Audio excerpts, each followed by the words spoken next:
What would make a man leave his home, pick up his children, pack them in a car, take a 300-mile dangerous drive, cross a country's border into another country, declare him and his family as refugees, and beg for asylum in another country? This is Laith Amanoel. He is 16 years old and a student at Pearl-Cohn High School. Laith has been in the United States for 6 years. He left his home country of Iraq when his father realized that his family was in danger because they were Christians. His dad received a phone call from the Islamic State while he was at work, telling him that he has to pay a fine because they are Christians. Him and his family would be beheaded if he did not pay that fine.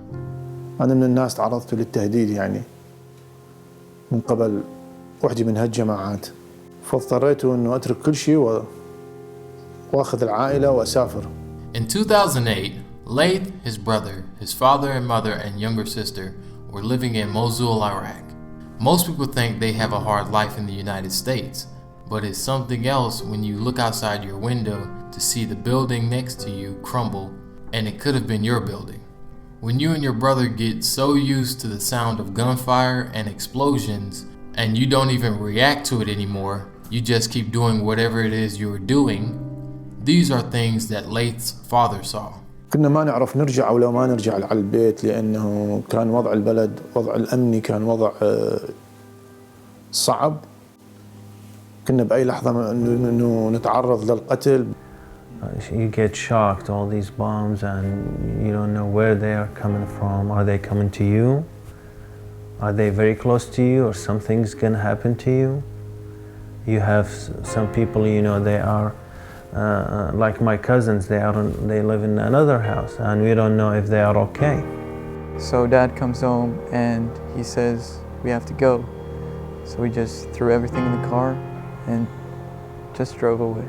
They told my dad, if you don't pay up, we're gonna behead everybody in your family. فالإنسان من يشعر بتهديد لازم أو يشعر بضيق لازم دائما ينطي نفسه أمل إنه المستقبل راح يكون أحسن رغم إنه هو يعيش يعني حياة صعبة.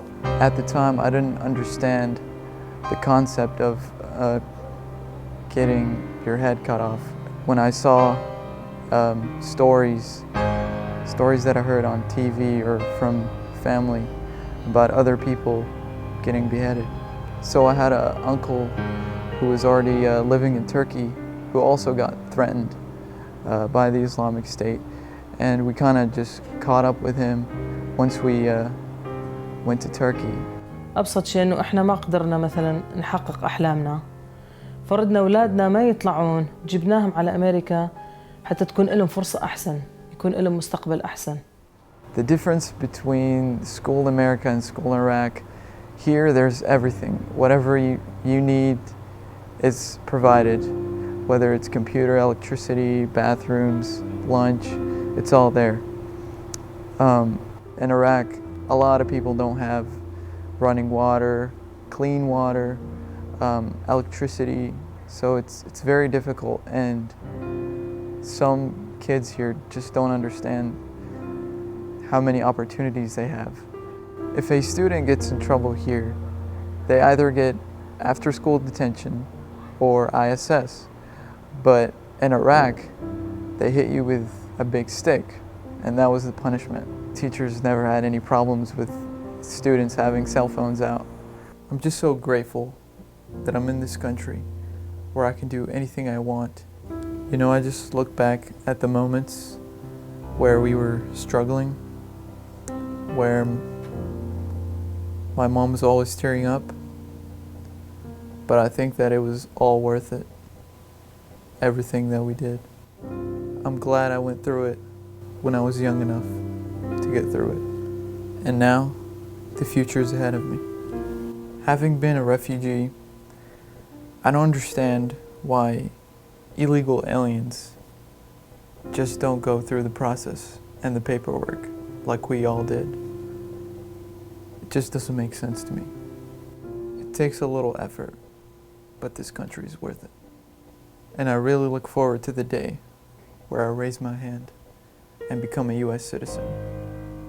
So now you've heard the story of this young man who's traveled through some very rough places, through some very hard times, so that he may one day raise his right hand and become Citizen Laith.